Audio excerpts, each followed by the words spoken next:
Bom dia, a paz do Senhor, ok?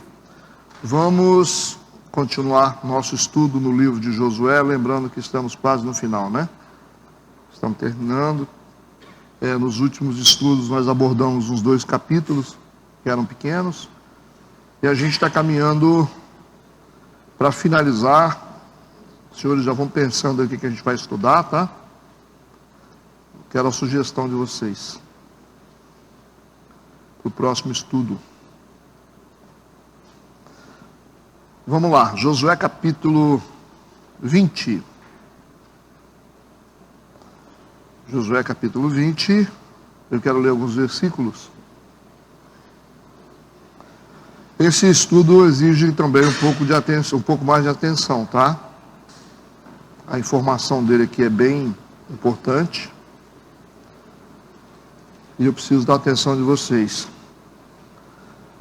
Vamos lá. Falou mais o Senhor a Josué, dizendo: fala aos filhos de Israel, dizendo: apartai para vós as cidades de refúgio, de que vos falei pelo ministério de Moisés, para que fuja para ali o homicida que matar alguma pessoa por engano, e não com intenção, para que vos sirvam de refúgio contra o vingador do sangue. E fugindo para alguma daquelas cidades, pôr-se-á à porta dela e exporá a sua causa aos ouvidos dos anciãos da tal cidade. Então o tomarão consigo na cidade e lhe darão lugar para que habite com eles. E se o vingador do sangue o seguir, não entregarão na sua mão o homicida, porquanto não feriu ao seu próximo com intenção, e não o odiou antes. E habitará na mesma cidade até que compareça em juízo perante a congregação, até que morra o sumo sacerdote que houver naqueles dias. Então o homicida voltará e virá à sua cidade, à sua casa, à cidade de onde fugiu. Vamos orar. Pai, nós queremos a Tua presença, nos guia, venha nos dirigir, nos ilumina e que tudo seja conforme a Tua vontade. Amém e amém. Ok, semana passada nós chegamos ao fim da distribuição das terras de Canaã e já estamos quase no fim do estudo desse livro de Josué, né? É interessante a gente ver que no versículo 1, falou mais o Senhor. Isso significa que a história continua, apesar de que as terras já foram distribuídas, eles estão alojados nas terras, mas existe mais algumas informações que Deus quer dar para o povo, ok? Versículo 1, falou mais o Senhor a Josué, dizendo: fala aos filhos de Israel, dizendo: apartai para vós as cidades de refúgio. Então é interessante que ele não está dizendo apartai para a cidade de refúgio, mas apartai, separai, estabelecei, né, para vocês, escolham, tá? Estabeleçam para vocês cidades de refúgio. É a mesma informação, porque ele vai continuar dizendo: de que vos falei pelo ministério de Moisés. Então essa informação de escolher no meio de várias cidades, algumas cidades que se tornassem cidade de refúgio, essa informação já tinha sido dada por Moisés lá atrás. Para quê? Versículo 3. Para que serão separadas algumas cidades de refúgio? Para que fuja para ali o homicida, o cara que matou alguém, um tipo de crime específico, a pessoa teria que fugir para essa cidade. Estranho, né? Para uma dessas cidades. Que matar alguma pessoa por engano, entendeu? O cara matou por engano. Às vezes você atropela o cara hoje, né? Mas é parecido com isso. Por acidente você matou o cara, mas você não tinha intenção. Então, o crime culposo, né? O doloso é quando você tem intenção, né? Está bem claro aqui que matar alguma pessoa por engano e não com intenção. Então é culposo. Para que vos sirvam de refúgio contra o vingador do sangue. Né? Você matou alguém por acidente, você tem que se esconder nessa cidade, de uma dessas cidades, para que o talvez um parente da vítima não tente te matar, não consiga te matar. Então a gente tem aqui um componente crucial que precisa ser estabelecido também nessa sociedade do povo de Deus. Esse novo componente é chamado de cidade de refúgio. Tudo bem?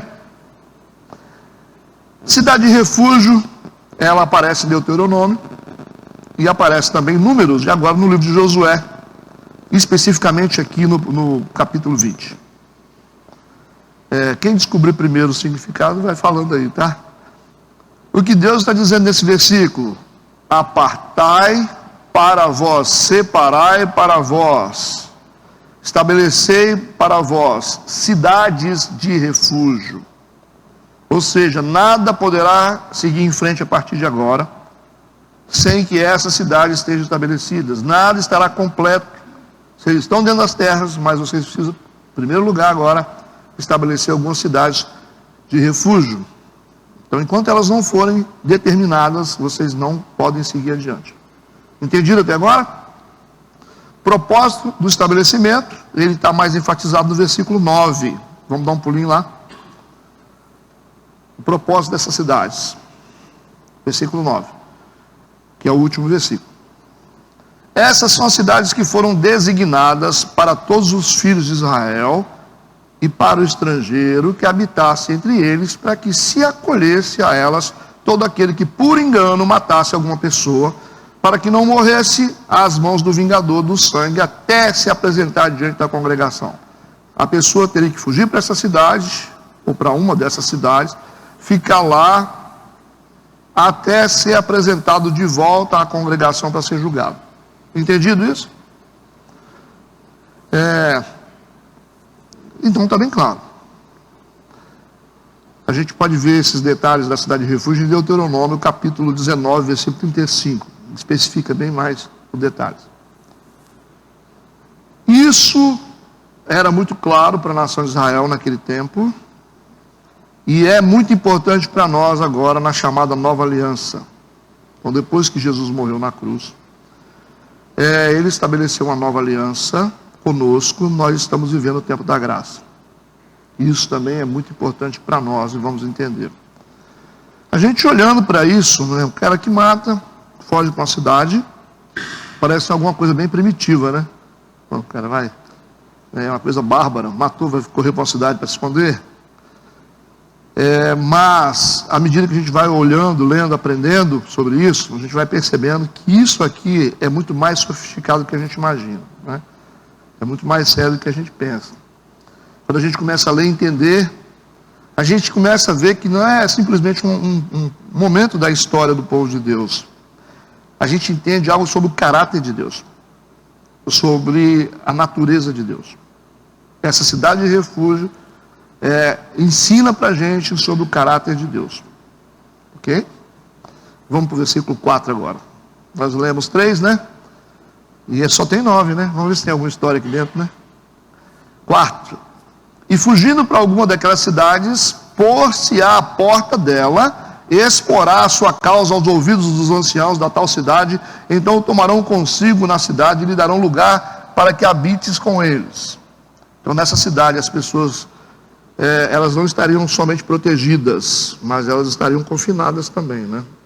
A pessoa está confinada, porque ela não pode trabalhar, ela não pode ver a família, ela não pode fazer nada, tem que ficar confinada dentro dessa cidade, até que ela esteja pronta para ser apresentada à congregação de volta e ser julgada. A pessoa fica ali e passa por um pré-julgamento. Por isso que ele tem que falar com o ancião da cidade. Quando ele cometeu um crime, ele é inocente, ele vai na cidade, chega na porta, um ancião vai atender ele, vai ouvir a causa dele: matei o cara, mas foi sem querer. A arma disparou, entendeu? Eu estava com um cavalo lá, encostei do cara. Entenderam isso? Então, esse ancião vai verificar a inocência, que é o pré-julgamento, para posteriormente essa causa ser levada e julgada oficialmente pela congregação de onde ele matou o cara. Entendido ou não entendido? Vamos aprofundar mais. Então, através dessa cidade de refúgio, Deus está mostrando algo sobre ele mesmo. Porque a cidade de refúgio testemunho, o atributo de Deus, e especificamente a justiça de Deus. Vamos entender mais. As leis de Deus são mostradas aqui para proteger as pessoas de serem tratadas ou julgadas sem ter culpa. Então, é uma lei de Deus para proteger as pessoas que eram julgadas, né, injustamente. Mas a pessoa não tem culpa. Então percebe o caráter de Deus nisso? Ele não quer que as pessoas sejam julgadas injustamente. Ele está preocupado com o bem-estar do povo. Essa é a evidência de quem Deus é, pois está declarando algo da sua santidade, da sua personalidade, da sua misericórdia em relação à vida humana. Tudo bem? Por isso que se você comete um crime sem intenção, ninguém pode te julgar de qualquer jeito. O cara não pode sair dali, você matou, vai me matar? Peraí, pô. Ele vai ter que fugir para essa cidade. Então as cidades de refúgio são estabelecidas e a gente precisa entender mais profundamente por que isso. A gente percebe que a terra prometida ela é uma bênção de Deus, mas ela não é o Éden. Ela não é o Éden, porque depois da queda de Adão e Eva, a gente experimenta algo chamado violência, sangue derramado, assassinatos. Eles estão aparecendo aqui, muitos assassinatos, né?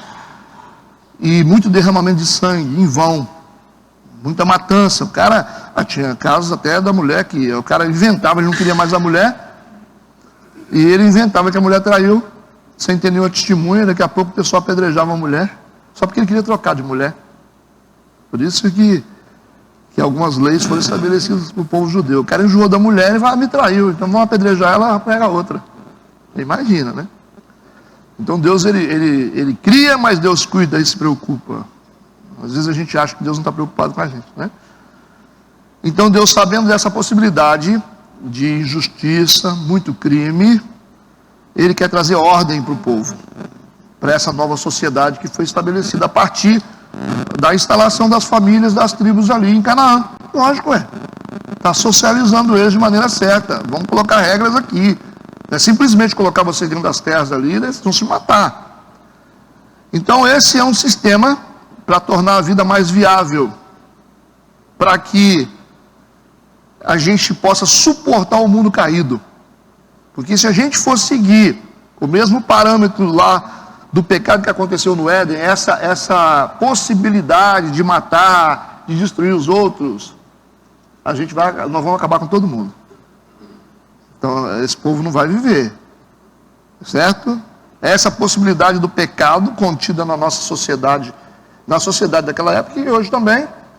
Para sobreviver, Deus precisava estabelecer regras para a gente poder conseguir viver num mundo caído, ok? Sigamos. Então, se você quiser resumir a justiça de Deus, assim, biblicamente falando, a gente pode resumir da seguinte forma: Deus deseja que protejamos os inocentes e que possamos punir os culpados. A justiça de Deus é assim: quem é inocente é inocente, quem é culpado é culpado. Certo? Os culpados, nós estamos falando dessa época, ok? Dessa época, o que Deus está dizendo é o seguinte: quem é inocente, quem é culpado, vai ter que pagar. Não tem essa. Mas qual a importância disso nos dias de hoje? Vamos lá. Porque a gente está vivendo num mundo onde os inocentes são massacrados. Ou não. Ou não. Não vamos falar só de assassinato, mas a sociedade inocente está sendo amassada, né? Destruída, comprimida, ou não. Então nós vivemos hoje num mundo onde os inocentes são destruídos e há uma tolerância, né, grande para a injustiça, para os infratores da lei. O cara está fazendo coisa errada, todo mundo tem tolerância. Agora, quando o justo faz qualquer coisa, eles querem destruir o justo. Está acontecendo isso ou não? Não está. Então a gente está dentro do contexto. Então, isso aqui é algo claro, né? Que Deus sempre condenou a respeito do povo. Eles derramavam sangue das pessoas sem procurar saber o que estava acontecendo, matavam as pessoas, os inocentes morriam, e os infratores ficavam tranquilos. Os verdadeiros infratores. Aí os profetas caem para cima falando. Vocês estão misturando as coisas, vocês estão transformando o mal no bem e o bem no mal. As coisas que são boas, vocês estão dizendo que é ruim. As coisas que são ruins, vocês estão dizendo que são boas. Isso não está acontecendo hoje? Hoje, por exemplo, o contexto familiar, hoje para alguns, o pessoal olha e fala assim, isso é coisa não existe mais, né? O que é certo, as pessoas estão condenando. Se você é uma pessoa justa, se você é uma pessoa de valor, se você é uma pessoa de família, de bons costumes, você já é rejeitado. E os outros que estão fazendo um monte de coisa errada são aceitos. Então é essa história que é atualizada também para os dias de hoje. Vamos ver Isaías, capítulo 5, versículo 20. O que o profeta Isaías falou nessa época. Isaías 5, versículo 20 diz assim: ai dos que ao mal chamam bem, e ao bem mal, que fazem das trevas luz, e da luz trevas, e fazem do amargo doce, e do doce amargo. Ai, então é juízo, né? Ai daqueles que gostam de inverter os valores, de perseguir os honestos, crucificar os honestos e tolerar os desonestos. Ai dessa sociedade. Está claro isso? Agora vamos dar um pulo em Gênesis, capítulo 9, versículo 6. Vamos lembrar algo sobre o caráter de Deus. Gênesis 9, versículo 6.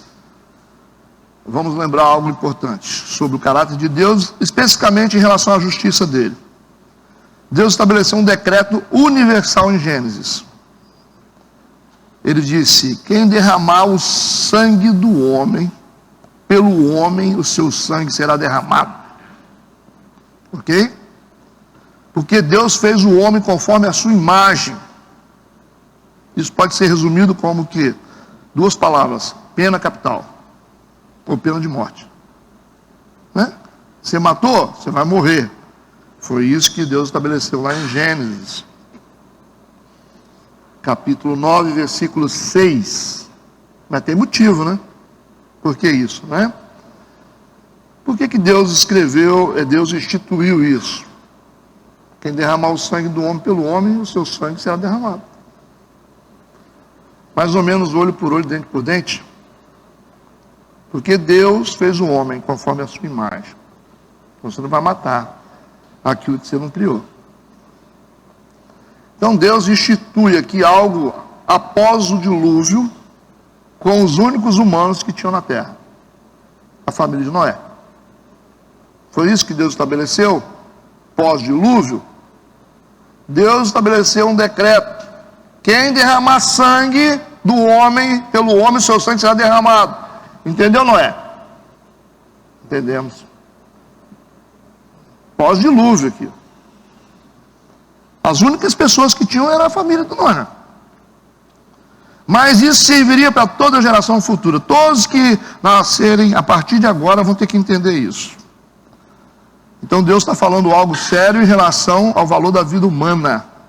Está falando para Noé. Mas por que Deus instituiu essa pena capital? Por que Deus falou isso para Noé? Porque o dilúvio foi a consequência do pecado do derramamento de sangue.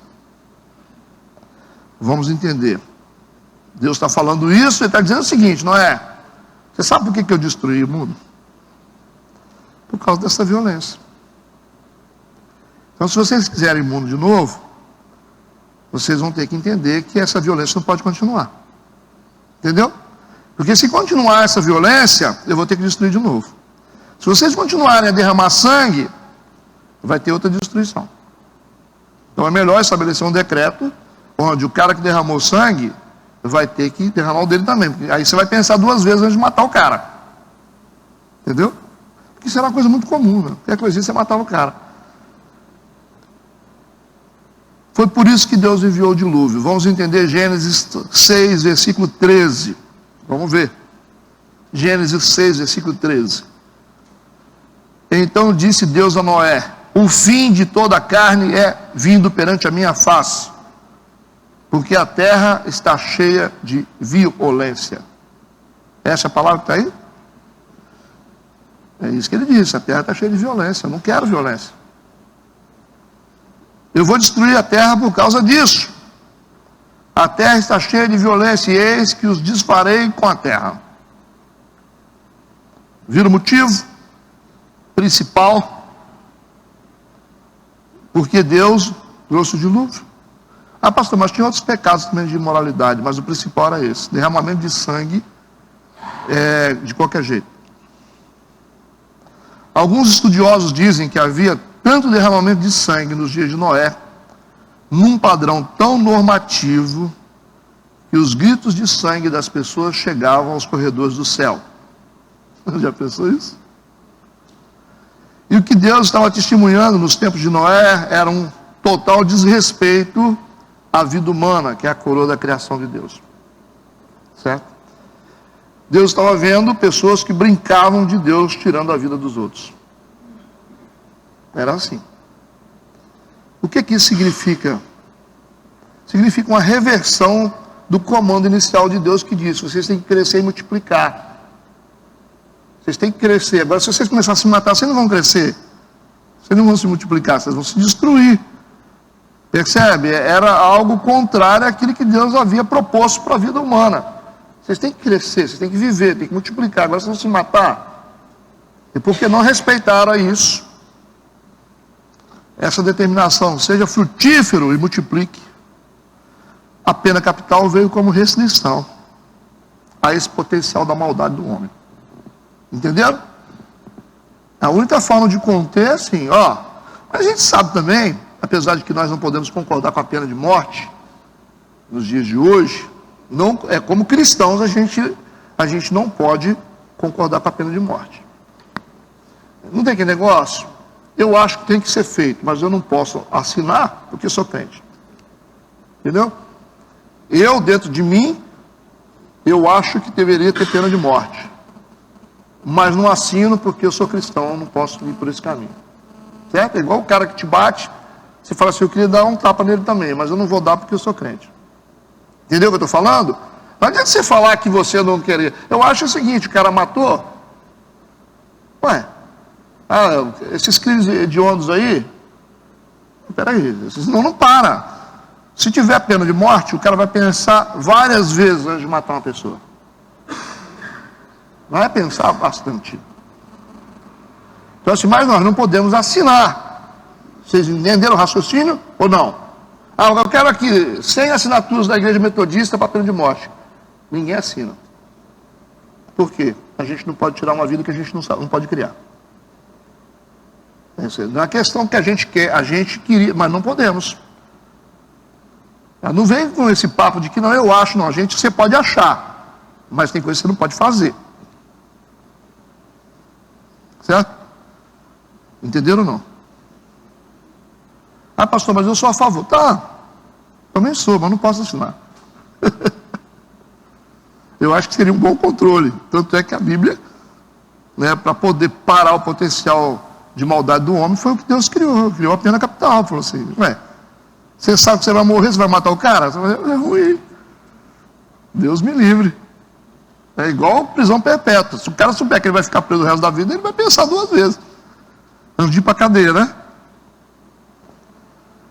Espero que vocês tenham entendido o raciocínio. Então, essa mesma violência está descrita aqui nos dias de Noé, é o que está acontecendo nos dias de hoje. Mesma violência. Por isso que Jesus disse em Mateus 24, 37. O que ele disse? E como foi nos dias de Noé? O que tinha nos dias de Noé? Muita violência. Assim será também a vinda do Filho do Homem. Mesma coisa. Essa desvalorização da vida humana, nos dias de hoje, é bem parecida com o que acontecia nos dias de Noé. Da mesma forma como veio o dilúvio nos dias de Noé, quando o pessoal achou que não vinha, assim será a vinda do Filho do Homem, que o pessoal acha que não vem. É isso que ele está falando. Mateus 24, 37. O século 21 é descrito como o século mais sangrento da história. Vocês duvidam? É o século mais sangrento da história. À medida que a gente vai progredindo na nossa tecnologia e progredindo na ciência, o derramamento de sangue só vai aumentando, né? Essa é só uma forma mais moderna de matar. Com tecnologia, né? Uma forma mais criativa de matar com a tecnologia. Você vê, rapaz, é cada coisa que... Quando a gente fala de derramamento de sangue, não é propriamente o derramamento de sangue, mas a morte da pessoa, né? O cara inventa uma arma química hoje, uma guerra biológica hoje, mata quantos? E a gente ainda tem dúvida, né? Se esses vírus não são criados em laboratório, né? Temos dúvida ainda, será que foi ou não foi, né? Está matando gente, as guerras estão matando gente, a gente não está vendo aqui não, mas o que está acontecendo por aí é isso. As armas matam mais rápido, né? Sigamos. Aí a gente volta para o nosso estudo, que embora tem 9 versículos, ele é maior do que vocês imaginam. A cidade de refúgio do livro de Josué, nesse capítulo 20, ela tem uma representação. Porque ela vai acolher o cara que matou sem intenção. Certo? E só que hoje nós temos algo na nova aliança que acolhe o cara que mata sem intenção e que mata com intenção. Entendeu? Na nova aliança, na dispensação da graça que nós estamos vivendo, nós temos uma cidade de refúgio que acolhe não só os que matam sem intenção, mas que acolhe também os que matam com intenção, ou não? Tem um monte de gente dentro da igreja aí que matou com intenção, não está aí?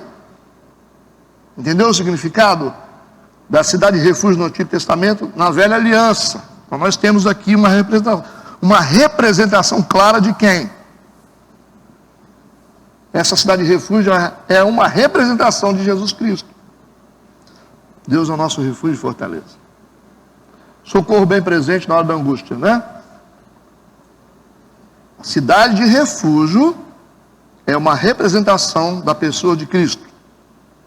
É para onde os homens fogem quando eles cometem crimes com culpa ou sem culpa. Só que aqui era sem culpa, né? Estão entendendo ou não? Vamos ler Hebreus, que é um livro escrito para o povo judeu, não foi escrito para nós.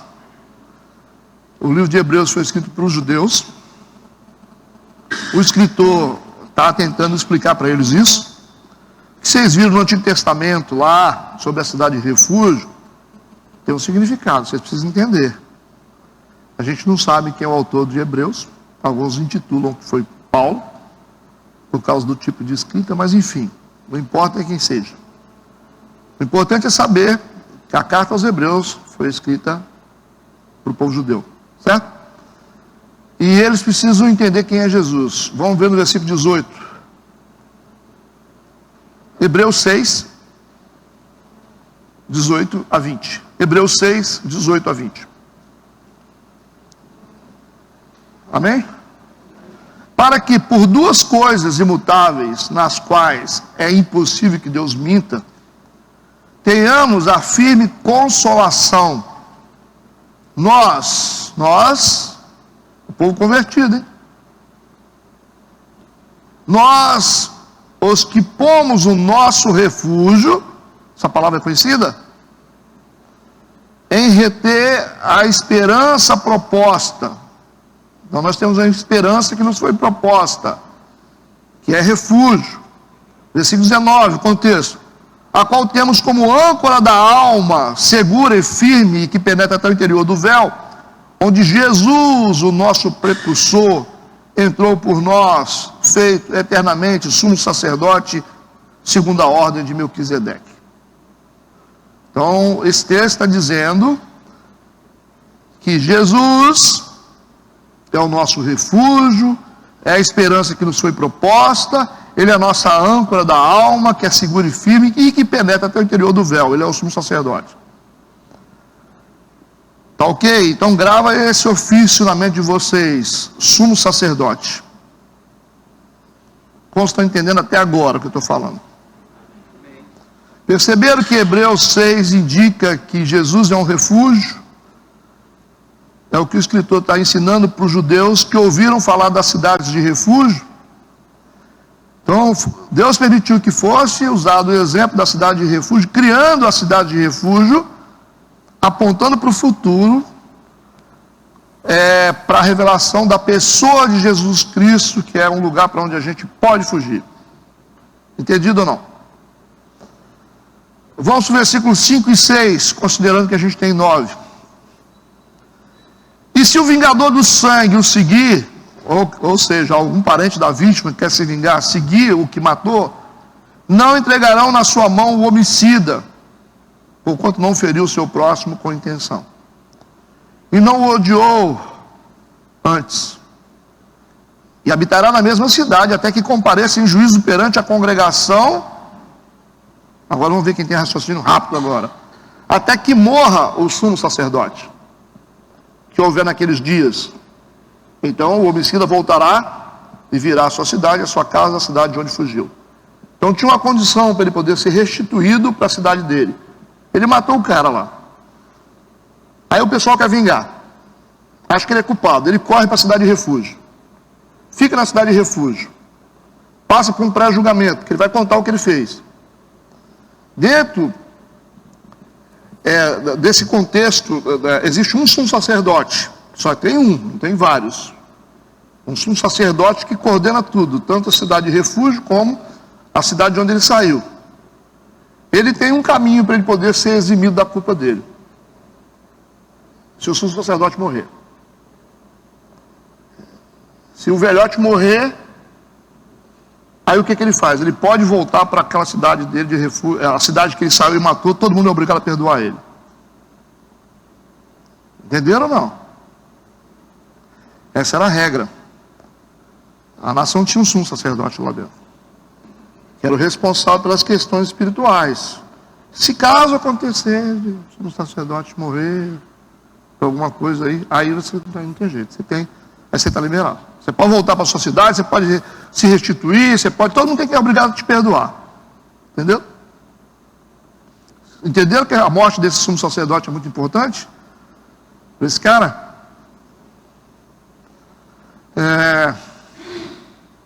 Números 35, 25. Vamos voltar um pouquinho na Bíblia. Números 35, 25. Números 35, 25. A gente está quase terminando.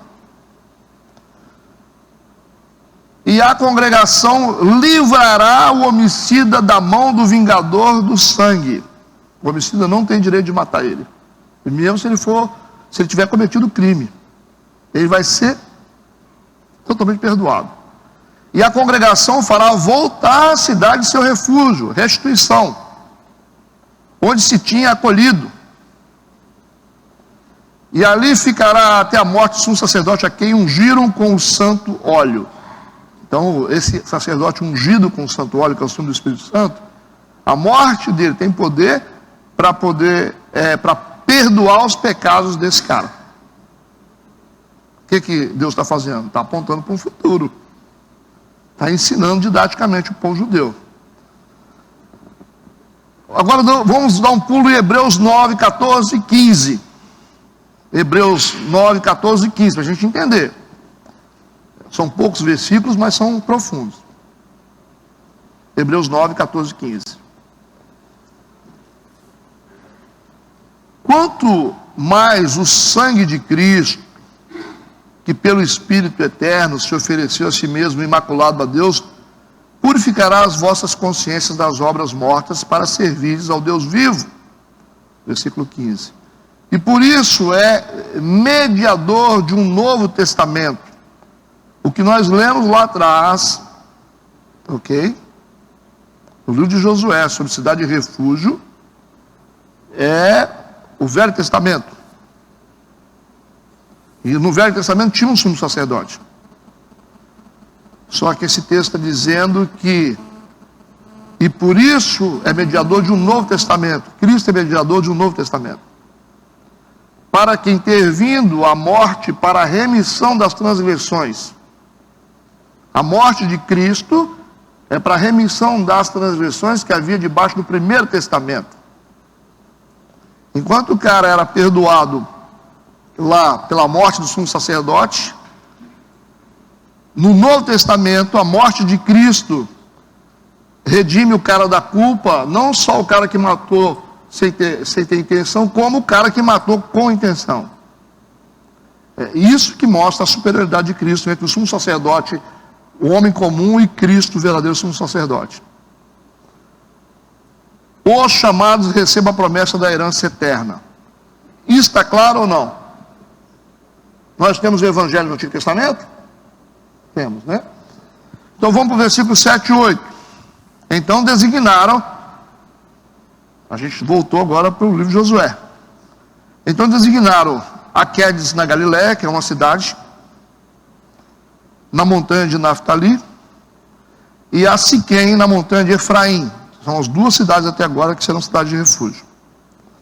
E a Kiriat Arba, esta é Hebron, na montanha de Judá, terceira cidade. E além do Jordão, na direção de Jericó para o oriente, designaram a Bezer, no deserto, na campina da tribo de Ruben. E a Ramote, em Gileade, da tribo de Gade, e a Golã, em Bazã, da tribo de Manassés. A gente tem aqui 6 cidades de refúgio, onde o homem poderia se refugiar. Certo? Se você quiser pesquisar o nome dessas cidades, com certeza vai apontar, talvez de forma objetiva ou subjetiva, para a obra de Cristo. Por exemplo, Quedes significa lugar santo. Siquém significa ombros, que Jesus carregou sobre os ombros, né? Pecado. Kiriat Arba, cidade dos 4, aponta para os 4 evangelhos. Bezer, ou Bezer, significa fortaleza. Ramote significa altura. E Golã significa exílio. Então, essas palavras, elas vão, de certa forma, de forma subjetiva ou objetiva, se você achar, elas apontam para a obra de Cristo. Enfim, o importante é saber que são 6 cidades. 6 é número de homem. Certo? Por isso que são 6 cidades representando o sumo sacerdote como remidor do crime, mas o sumo sacerdote humano. As 6 cidades que representam as cidades de refúgio é um aspecto humano, onde tem 6 cidades, um homem sumo sacerdote, cuja morte dele é capaz de perdoar o pecado do cara que matou sem intenção. Ponto. O número 6 aponta para a condição humana, mas quando a gente fala de uma condição divina, nós temos o sumo sacerdote Jesus, cujo número é 7, que é a superioridade do homem, e que é capaz de perdoar não só os pecados daqueles que cometeram crime com intenção, como os que cometeram sem intenção, e por aí vai. Não importa como que ele cometeu, importa que Jesus é poderoso para perdoar ele. Não entenderam? Agora, vocês acham que tem como entender a obra de Cristo sem olhar para o Antigo Testamento? Não tem como, né? Não tem como. Então o pessoal que mais recebeu informação sobre Jesus foi os judeus. A morte de Cristo teve o poder para redimir os culpados e os inocentes ao mesmo tempo. Essa é a superioridade de Cristo acima do sumo sacerdote homem. Todo mundo está sintonizado, está todo mundo perdido aqui. Então vem a pergunta: onde é que está a verdade do Evangelho na cidade de refúgio? Eu já falei um monte. Vamos pegar agora alguns versículos para a gente fechar, né? Vamos para o versículo 9, que é o último. Vamos ver onde é que está Vamos pular alguns versículos para vocês entenderem onde é que está o evangelho aqui dentro. Versículo 9 diz assim: essas são as cidades que foram designadas para todos os filhos de Israel. Todos os filhos de Israel, todos os judeus. Era para os judeus, tem uma vírgula. É para o estrangeiro que habitasse entre eles. O que significa isso? Qualquer cara que não fosse judeu, ele também tinha direito de se refugiar nessa cidade. Tanto o judeu como o gentil. Podia ser de qualquer nação. O cara se refugiou lá, ele tinha direito. O que isso mostra para vocês aqui? É a mesma coisa de Jesus. Ele veio para os judeus, mas ele veio também para todos aqueles que recebem ele como Jesus, como Cristo, como Deus. Todos que receberam o poder para serem feitos filhos de Deus. Não houve uma extensão dessa salvação que está além dos judeus e está atingindo os gentios hoje, as pessoas que não são judeus? Ou não? Nós estamos aqui por quê? Porque somos gentios, nós nos convertemos. Então o Antigo Testamento está dizendo que essas cidades de refúgio, elas eram designadas para todos os filhos de Israel. Tem uma vírgula. E para o estrangeiro, para todo mundo que quisesse. Aponta para o evangelho ou não? O evangelho é para só um grupo? Para todo mundo que quisesse salvar. Então nós temos aqui claramente, a cidade de refúgio não se limitava à nação de Israel. Vamos para o versículo 4. Versículo 4. Está escrito assim: e fugindo para alguma daquelas cidades, fugindo por quê?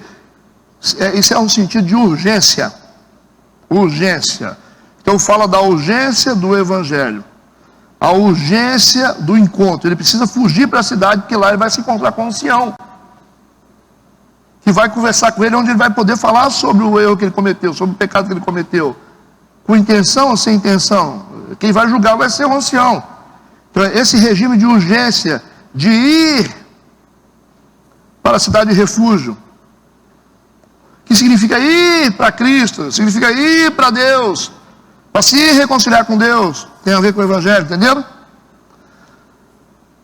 Terceiro, ainda no versículo 4, parte B, ele vai pôr-se à porta dela, ele vai ficar na porta da cidade, e exporá a sua casa aos ouvidos dos anciãos de tal cidade. Aqui está a confissão dele. Jesus não é a porta das ovelhas? Ele vai se pôr à porta, e ali o ancião, que é o mestre, o ancião ali não é o velho. O ancião aqui é o cabeça, é o homem de Deus, é o homem espiritual. Ele vai expor aos ouvidos dos anciões da cidade. Ele vai confessar, ele vai falar porque que ele errou. É ou não é a confissão do pecado? Evangelho também. E quarto, versículo 6, parte B, que é o mais forte que a gente já falou: até que morra o sumo sacerdote que houver naqueles dias. Então o homicida voltará e virá à sua cidade, a sua casa, a cidade de onde fugiu. A morte do sumo sacerdote, que significa a morte do nosso sumo sacerdote, que é Jesus. Entendido, né? A morte aqui é contabilizada como um pagamento. O sumo sacerdote morreu, o cara está com a dívida quitada. E foi isso que Cristo fez. A limitação desse sumo sacerdote é estabelecida pela sua humanidade, porque a morte dele, como eu disse, ia absolver só os que cometeram crimes sem intenção. Mas Jesus, ele absolve os que cometeram crime sem intenção e os que cometeram crime com intenção. Ok? Fechamos o capítulo 20 do livro de Josué. Deve?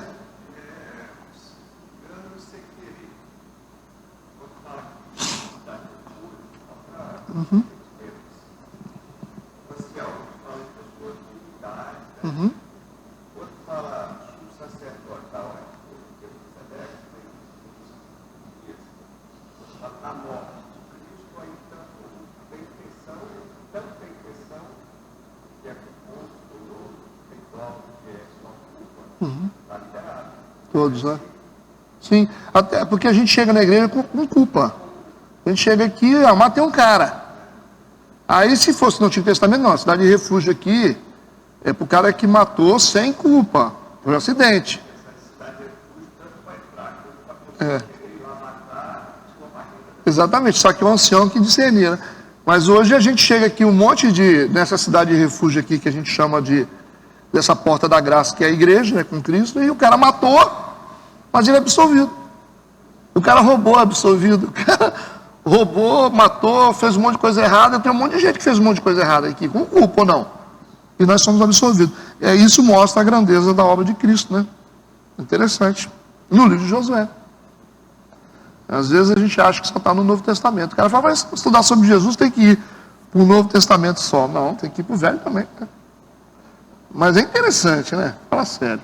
É muito interessante esse capítulo 20.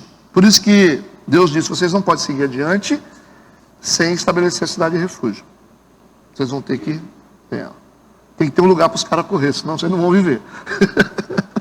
Né? Senão o cara que cometeu o erro aí vai morrer de qualquer jeito, vai morrer todo mundo. É a mesma coisa, condenação. Só que agora corre todo mundo, né, para a cidade de refúgio. É só a coisa apertar e corre para os braços de Deus rapidinho. E nós somos, na verdade, os refugiados que chegamos aqui com culpa.